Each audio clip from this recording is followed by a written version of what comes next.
Alright, so I actually figured out what the alternate... crap, what's it called?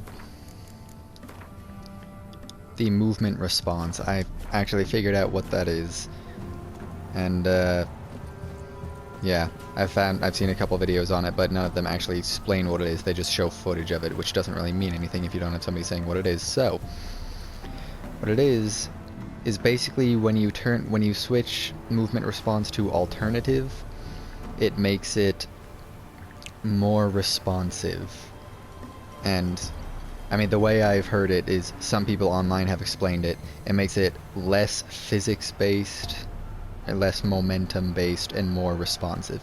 So, for instance, this is me waggling the movement stick back and forth while I run forward. You can see the way he's kind of leaning into the turns and stopping and starting because the sideways momentum is stopping him from going forward.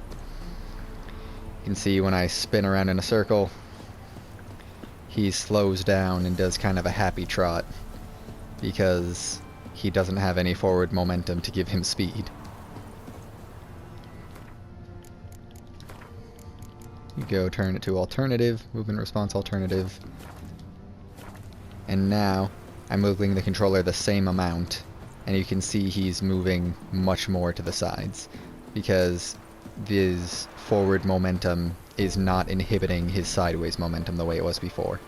I spin around in a circle, he spins around much faster because the game is not taking into account the fact that he doesn't have any momentum to give him speed. Unless maybe, yes, if I spin a much tighter circle, then he still kind of does the happy trot. But even then, it's much faster. So yeah, that seems to be the only difference that I've noticed so far. You still do have momentum. It still is physics-based. It just makes it more free, I suppose.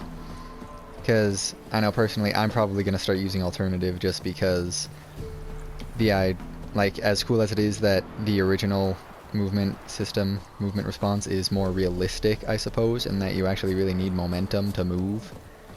And that if you spin around in a circle, you can't do the classic video game just tornado spin thing, where you just spin around in a circle with no momentum. I'm probably going to go with this just because it feels more free. It's easier to control for me personally. And I feel like I'm not going to make as many mistakes when I'm trying to move in like cramped settings, like less trying to turn tight corners and running into objects. It's probably not going to happen as much with this because it's a little bit more responsive, because it listens more to your controller and less to your character momentum. So that's what I get from it. Maybe there's more to it, maybe I'm overlooking something, I don't know, but that's what I get out of it. So now you know. Peace.